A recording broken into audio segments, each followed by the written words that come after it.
They say trust is the easiest thing to give, and the hardest thing to get back. And in the town of Maplewood, Virginia, trust was the one thing Amalia Wilkins still believed in. At 76, she lived in the red brick house she and her late husband built with their own hands 40 years earlier. A house filled with the smell of old pine floors, and 1,000 memories sealed into the wallpaper. Every morning she made tea for two, though only one cup was ever touched. The other sat by the window, where sunlight used to fall across her husband's chair. She spoke to him sometimes, softly. "You'd like the hydrangeas this year, Richard," she'd say. They finally bloomed the right blue. Neighbors adored her, quiet, dignified, polite. They called her the heartbeat of Elm Drive. But grief leaves people fragile, and loneliness makes them gentle enough to trust the wrong hands. Her grandson Davian Wilkins arrived that spring like a golden ticket to comfort. 28, handsome, always in pressed shirts and polished loafers, driving a silver Mercedes that glinted like a promise. He carried himself like a man with direction. "Grandma," he'd laugh. "I'm your retirement plan, remember?" He was all she had left of her daughter, Kelly Wilkins O'Neill, who had moved north after her divorce and rarely called.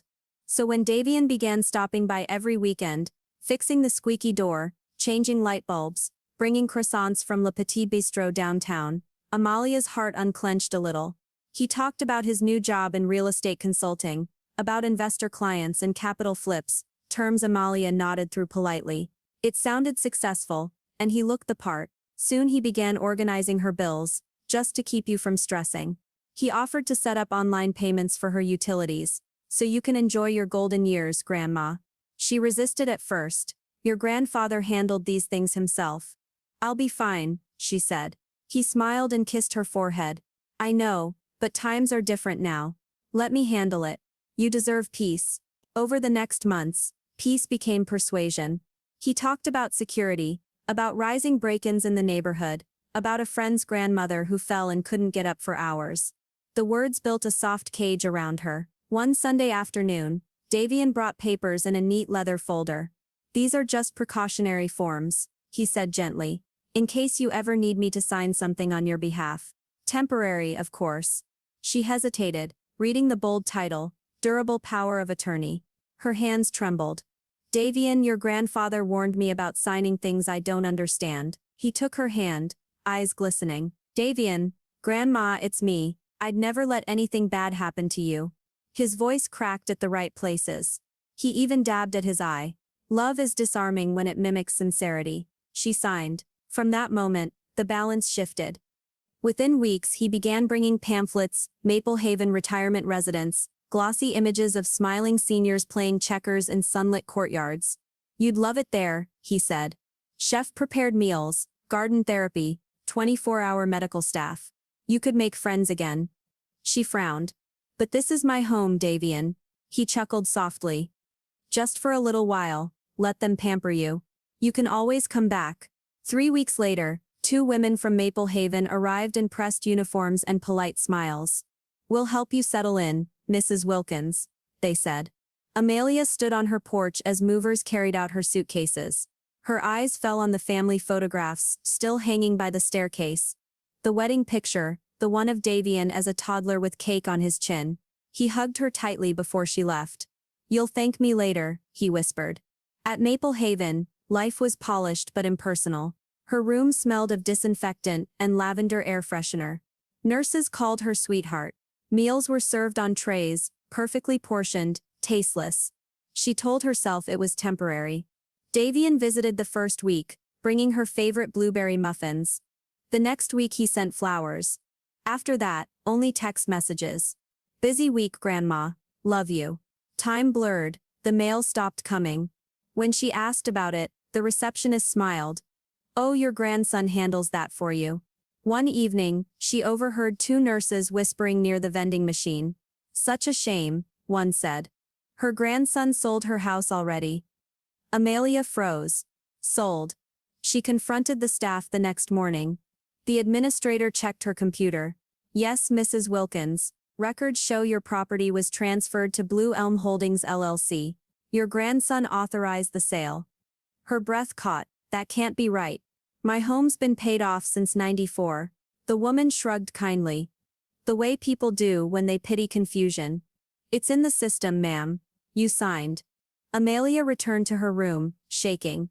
She sat on the bed, staring at the floral wallpaper, the cup of tea trembling in her hand. Her heart pounded so loudly it filled the silence. He sold it. That night, she looked through the few things she had brought with her.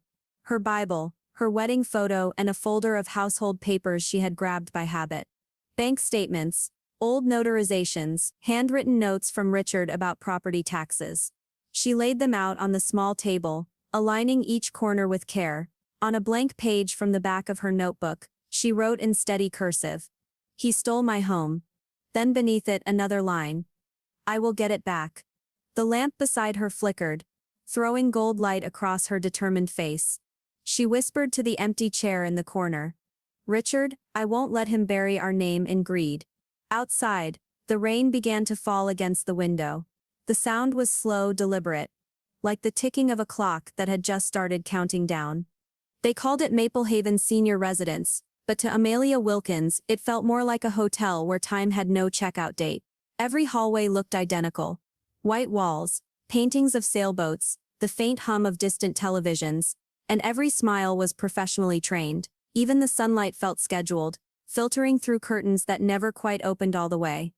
At first, she tried to blend in. She attended chair yoga, folded napkins at dinner, nodded politely when the activities coordinator called her darling. But the warmth in those gestures was shallow, the kind that never reached the eyes. Everyone was kind in the way people are when they're paid to be. And behind every "how are we today?" she could hear the unspoken word contained. Her phone rang less. Davian texted excuses about late meetings and busy investors. When she asked if he'd picked up her mail, he replied with a thumbs-up emoji. Weeks passed. The flowers wilted on her nightstand. Her world shrank to the size of her small sunlit room, and the notebook she kept hidden inside her dresser. One afternoon, she overheard two residents whispering near the cafeteria. "Did you hear? Her grandson sold the house already." Amelia's spoon fell into her soup. "He what?" she asked. The women exchanged awkward looks. "Oh honey, maybe it's for your care fund." That night, she couldn't sleep. The ceiling light buzzed softly as she stared at the water stains above her bed. The house Richard built. The garden where she planted tulips every Easter. The swing he carved for their daughter, Kelly. All gone? She refused to believe it. The next morning, she went to the front desk. "I need to speak to the administrator," she said. A young man with gelled hair smiled. "Everything all right, Mrs. Wilkins? I want to see my bank statements. My property information." He hesitated. "Your grandson handles those now. He has full authorization." She froze. "Authorization?" He turned his monitor slightly, scrolling. "Yes, ma'am. Signed forms from last April. You gave him durable power of attorney. He's your legal representative." It took everything in her not to crumble right there. She forced a calm nod and walked away, her chest burning. Inside, humiliation bloomed like poison. The residents watched her pass through the corridor, some whispering, others smiling pityingly. Word had spread fast. The poor confused widow who lost her home. That evening at dinner, a nurse patted her shoulder. "Don't worry, sweetheart. Families make these decisions all the time." Amelia smiled faintly, but her fork shook in her hand. She excused herself and returned to her room. There, she opened the bottom drawer and pulled out her old folder of documents. Bank letters, receipts, utility bills. Small fragments of a life that once belonged to her. She began to write, slowly, deliberately. June 4th, asked about mail, told Davian collects it. June 8th, overheard residents say house sold. June 9th, confirmed by administrator. She labeled the page receipts.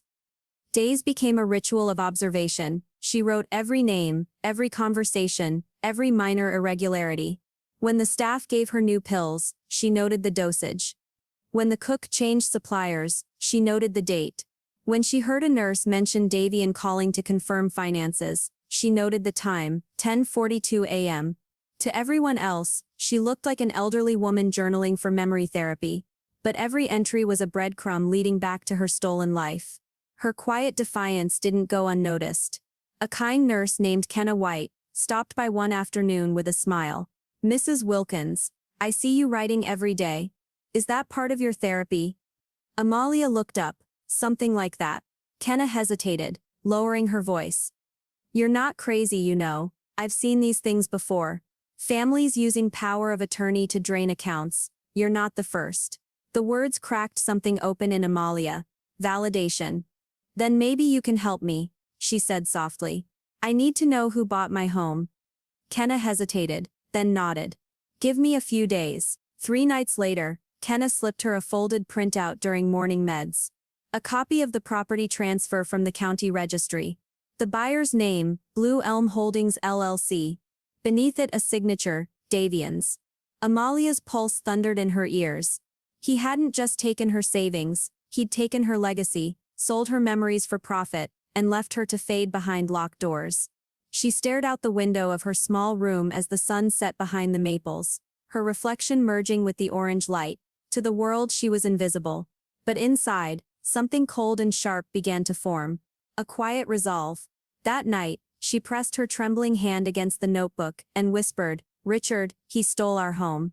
But I'm not done yet. She underlined the last entry twice. Step 1, proof. Step 2, witness. Step 3, justice. In the halls of Maple Haven, they called her forgetful. They were wrong. She remembered everything, and soon so would he. By August, Maple Haven had settled into a rhythm, soft jazz at breakfast, television game shows in the afternoon, lights dimmed by 9. To most residents, the days blurred together. But for Amalia Wilkins, every hour had meaning. Each tick of the clock was another stitch in the net she was quietly weaving. Her journaling notebook had grown thick, pages of notes, dates, snippets of overheard calls. She now wrote with the precision of a clerk. Tuesday 10:12 a.m., Davian called, asked about balance confirmation. Thursday, Nurse Kenna witnessed form request for new withdrawal. Every entry was factual, calm, irrefutable. She had stopped shaking when she wrote. The pen felt like a weapon. Kenna White became her silent ally. The young nurse had seen too many residents robbed by their families, but none quite like this woman, sharp, deliberate, unbroken. One afternoon, she slipped Amalia an unused facility envelope and whispered, Mail these outside, don't use our box. They check it. Inside went copies of every page, sealed and addressed, to herself. A self-postmarked record, unopenable proof. Amalia's next move was bolder. The retirement home allowed a personal therapy call once a week. Most residents phoned grandkids. Amalia called Richard Gregory, her late husband's accountant, a man now in his 70s, who still kept a tidy office above the old hardware store on Pine Street. She spoke softly, carefully. Richard, it's Amalia. I believe my grandson has moved funds without consent. There was a long pause. Do you have anything in writing? Plenty. Then bring me copies, or better mail them. I'll verify every line. 2 weeks later, he called back using the facility's main line, disguising himself as her financial therapist. His voice carried both sadness and awe. Your property was transferred to Blue Elm Holdings. Sole Director Davian Wilkins. He's been drawing on a trust account you didn't even know existed.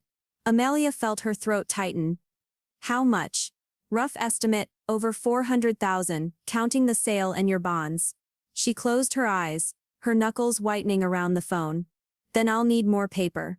She began collecting small victories, signed medication slips showing forged initials, printed withdrawal requests with mismatched handwriting, even voice memos.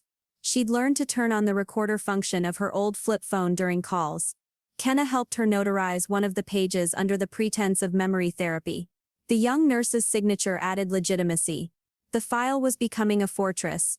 Meanwhile, outside the home, Davian's life glistened. Social media showed him posing beside a black Jaguar, hand on the waist of his new girlfriend, Layla Gregory, a real estate blogger, who believed she'd found her prince.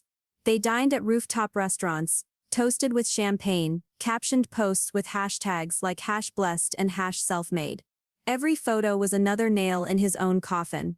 Amalia kept printouts of them, slipped between her records.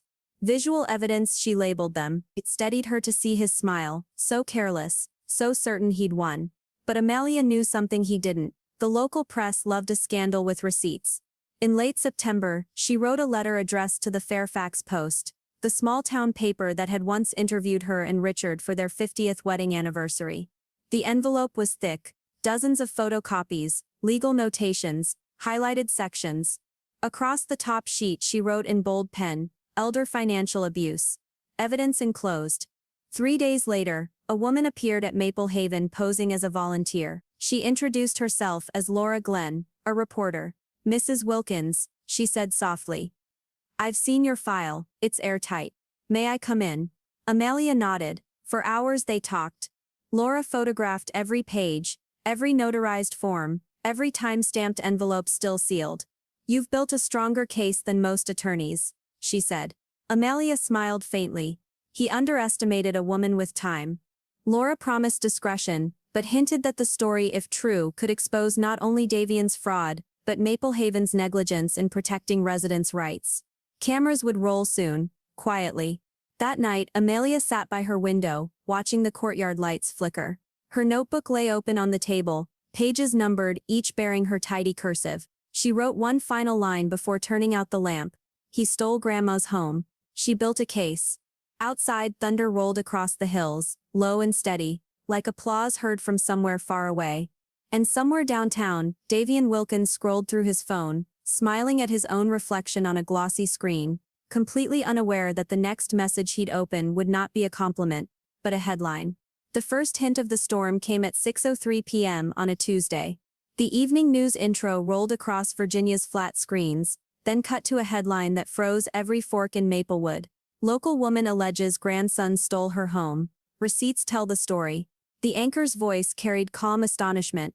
Viewers saw a blurred shot of Maple Haven's sign, followed by close-ups of signatures that didn't match, bank transfers highlighted in red, and a young man's photo lifted from his own social media. "Davian Wilkins, real estate consultant." The caption beneath his smiling face read, "Under investigation for elder fraud." Inside the facility dining hall, residents turned toward the television in disbelief. And in room 214, Amelia Wilkins sat very still, her tea untouched, watching her own handwriting glide across the screen like testimony from a ghost. The reporter Laura Glenn narrated every step, the power of attorney papers, the shell company, the money trail leading straight to a downtown condo and a black Jaguar. Phones began ringing across town. By the next morning, the story had spread beyond Fairfax County. Channel 8 called it "The Grandma Who Fought Back." Maple Haven administrators panicked, insisting they'd known nothing. And Davian's phone exploded. Business partners withdrew, Layla Gregory deleted their couple photos, and messages flooded his inbox. "Is it true? Man, what did you do?" At noon he stormed into Maple Haven. The automatic doors hissed open, like the start of a showdown. His tailored jacket hung wrinkled, his eyes bloodshot from sleepless fury. Cameras were already waiting in the hallway. Laura had tipped detectives that he might show. He found Amelia in the lounge, seated by the piano, her notebook folded neatly on her lap. "You destroyed my life," he shouted, voice echoing off the tile. Residents looked up from their cards and crossword puzzles. "You think anyone believes a senile old? Watch your words, Mr. Wilkins," a calm voice said from behind him. 2 detectives stepped forward, badges glinting. Davian turned, startled. "This is harassment. She's confused." One officer read from a folder. "You are under arrest for financial exploitation of an elder, wire fraud, and real estate fraud."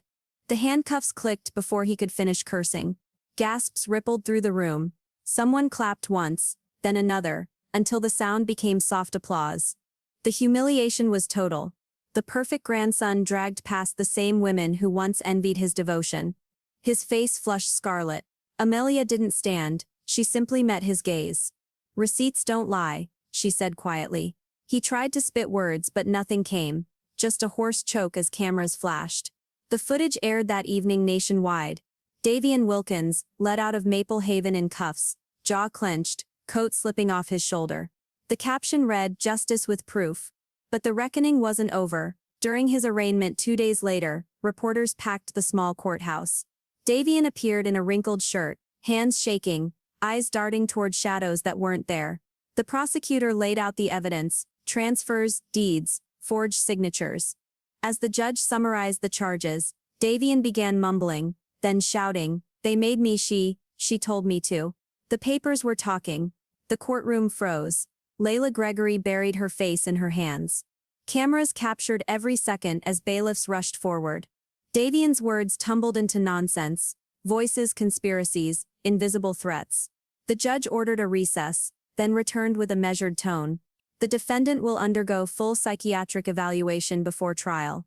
He didn't hear it. He was already shaking, muttering lost. Outside, the courthouse steps gleamed under camera lights. Reporters recapped the fall of a man who mistook greed for genius. Inside a news van, Laura Glenn watched the live feed and whispered, "He built his empire on lies." And it collapsed on camera. Back at Maple Haven, residents watched the broadcast with quiet awe. Amelia sat among them, hands folded, expression unreadable. For the first time in months, someone asked her if she wanted the window seat at dinner. Respect had replaced pity. When Kenna White passed by, she leaned down. "You did it." Amelia smiled faintly. "No, truth did. No, truth did." The headlines would call it the receipt revolution, but to her it was something simpler, the restoration of dignity. Yet as she turned off the television that night, she couldn't help one final thought. He'd always said she was forgetful. Now everyone would remember her. 3 weeks after the outburst, autumn settled over Maplewood like a benediction. The maple leaves outside the courthouse burned gold, and with them the story of Amelia Wilkins burned across Virginia's front pages. He stole Grandma's home. She built a case.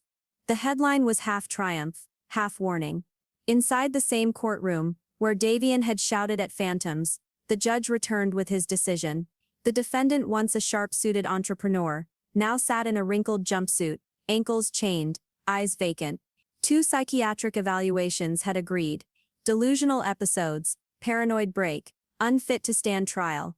He was to be committed for treatment at Fairfax State Hospital, under guard, pending competency review. When the verdict was read, a low murmur filled the room, half pity, half relief. The judge looked toward Amelia.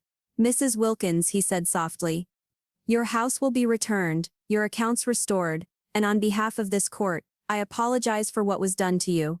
Amelia nodded. She did not cry. Her dignity was her answer. From the press gallery, cameras clicked like steady rain. Later on the courthouse steps, reporters shouted questions. "How does it feel to win? Do you forgive him?" She paused beneath the flag, and said, "He took what I built, but he couldn't take who I am." Then she turned away, walking down the granite steps, as photographers snapped the final shot of the day, a frail woman wrapped in light that looked like justice. That evening, a black transport van pulled from the courthouse lot. Inside, Davian sat restrained, murmuring to himself about voices in the paperwork, eyes darting to corners no one else could see. The news helicopter hovered overhead, filming the final frame. The caption would read, "Straight to the psych ward." 2 weeks later, the autumn wind blew through the open porch of Elm Drive once more. Amelia stood before her door, as workers removed the foreclosure notices. She brushed her fingers over the brass doorknob, still cool, still hers. The house smelled of dust and pine, of belonging restored. In the living room, the wedding photo had remained exactly where she'd left it. She set a new frame beside it, a newspaper clipping bearing the headline, "Justice for Seniors, Receipts Win the Case." She made tea for 2 again that night. Across from her empty chair sat the case file, its tabs neat, its pages unbent. She poured a second cup and smiled. "Richard," she whispered, "we got the house back." From the radio on the counter, a newscaster's voice floated through the kitchen. The grandson at the center of the Wilkins case was transferred today to Fairfax State Hospital for psychiatric care, following his mental collapse during trial. Amelia turned the dial lower. Her hand did not shake. She looked around her home, the curtains she sewed herself, the photos of better days, the floor she and Richard polished every spring, and breathed out slowly. It was quiet now, but not lonely. Justice has a sound. It's the silence after the storm, when everything is still in its place. At sunset, Laura Glenn arrived with a camera crew to record a final segment. They stood on the porch as gold light touched the old oak tree. The reporter asked, "Mrs. Wilkins, what lesson should people take from this?" Amelia smiled, eyes crinkling. "They thought I was confused. I was just patient.